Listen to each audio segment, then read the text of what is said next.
DJ, why you select the legacy boy? Why you see me about your job?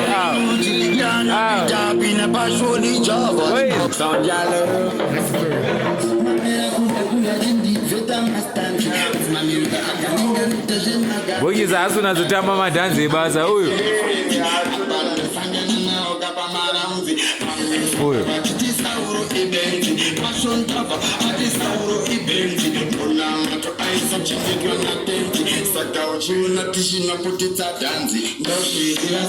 Calling my darling.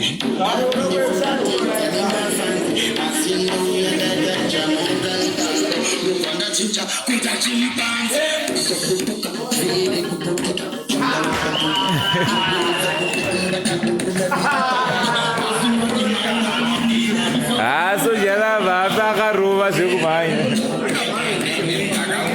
Jala bayuru kupisa.